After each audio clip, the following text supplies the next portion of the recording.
தமிழக வெற்றி கழகத்தால் பெண்களுக்கு பாதுகாப்பு இல்லையா, ஒரு ஈன ஜென்மம் மெரினாவில் போராடி இருக்கு. நம்மளை தற்கொலைன்னு சொல்றது ஒரு சில ஜென்மங்க தான் தற்கொலைன்னு தெரியாம தலகணத்தில் ஆடிக்கிட்டு இருக்கு. அதுக்கு இதுவும் ஒரு சாட்சி அப்படின்னே சொல்லலாம். இந்த பிக் பாஸ் கேவலம் ஒன்று இருக்கு பார்த்தீங்களா, நீ எந்த தொகுதியில் நிற்கிறியோ அந்த தொகுதியில் வந்து நானும் உனக்கு எதிராக நிற்பேன் அப்படின்னு சவால் விட்டுது பாருங்க. இப்படி சவாலை விட்டு மெரினாவில் போய் தனியாக நின்று புலம்பிக்கிட்டு நிற்கிதான் இந்த ஜென்மம்.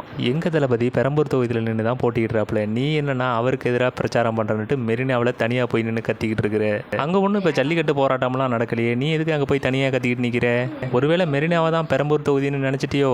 ஆமாங்க, இப்படி ஒரு சம்பவம் லேட்டஸ்ட்டாக நடந்திருக்கு. அதாவது நம்ம தமிழக வெற்றி கழகத்துக்கு எதிராக திமுகவுக்கு ஆதரவாகவும் இந்த ஜூலி மெரினாவில் போய் போராடி இருக்கு. இதை பார்த்த மெரினா போலீஸ் என்ன பண்ணியிருக்கிறாங்கன்னா, இது யாரா அது தனியாக நின்று கத்திக்கிட்டு இருக்கு அப்படின்னு சொல்லிட்டு மெரினாவில் பாதுகாப்புக்கு இருந்த போலீஸ்காரங்க கூப்பிட்டு விசாரிச்சிருக்கிறாங்க. அது மட்டும் இல்லாமல் தேர்தல் ஆணையத்தோட அனுமதி இல்லாமல் இப்படி உன் இஷ்டத்துக்கெல்லாம் பிரச்சாரம் பண்ணக்கூடாது அப்படின்னு எழுதி வாங்கிட்டு அங்கேருந்து இந்த ஜூலியை விடுவிச்சிருக்கிறாங்க. இந்த பேசிக் நாலேஜ் கூட இல்லாமல் நீ மெரினாவில் போய் தனியாக கத்திக்கிட்டு இருந்திருக்கிற. இதெல்லாம் நீ எதுக்கு பண்ணியிருப்பான்னு தெரியும். ஏற்கனவே ஜல்லிக்கட்டில் ஃபேமஸ் ஆன மாதிரி இப்பயும் நமக்கு ஏதாவது நடந்துடாதா அப்படின்னு அங்கே போய் கத்திக்கிட்டு இருந்திருப்ப.